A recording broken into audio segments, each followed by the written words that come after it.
Ассалаумағалейкум, армысыздар, ардақты ағайындар, құрметті көрермендер. Бүгін 19 қазан 2023 жыл 18 қазан мен 19 қазанға қараған түні түнгі таңғы сағат 4-5 шамасында Түркістан қаласында Апсаттар көшесінде микрорайон жақта Еркебұлан дәріханасының маңайында өрт шыққан болатын ағайындар. Мына суреттегі Түркістан қаласының полиция қызметкері екі азамат осы өрттің өршуіне қарамастан осы қарындасымды ерлік жасап құтқарды.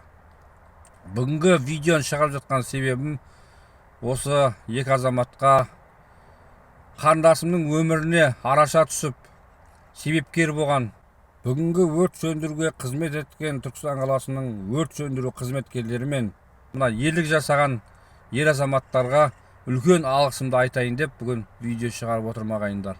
Әрине халықтың арасында полиция қызметкерлеріне байланысты түрлі қауесет пікірлер бар, оны мойындаймыз.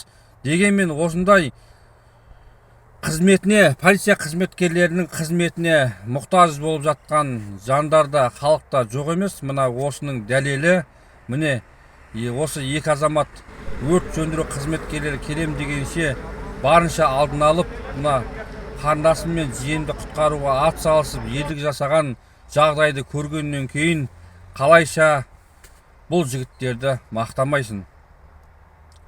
Құрметті Түркістан қаласының полиция бастығы Бауыржан Жанаев мырза, мынау қарамағыңызда қызмет жасап жүрген осы екі жігітке өз алғысымды білдіріп, барша полиция қызметкерлеріне рахметімді айтамын.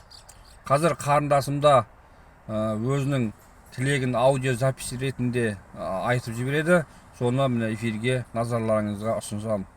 Жаңа Апсаттар көшесіндегі өрт болып жатқан үйде біз ұйықтап жатқанбыз. Сағат 5 шамасында екі полиция қызметкері Бағлан мен Смағұл деген кісі бізді құтқарды. Рахмет, Алла разы болсын.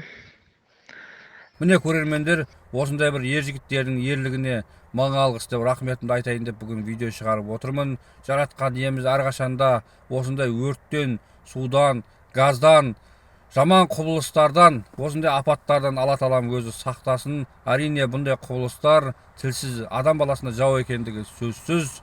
Видеоның соңында баршаңызға амандық тілеймін ағайындар. Әрқашанда еліміз аман, халқымыз тыныш болсын.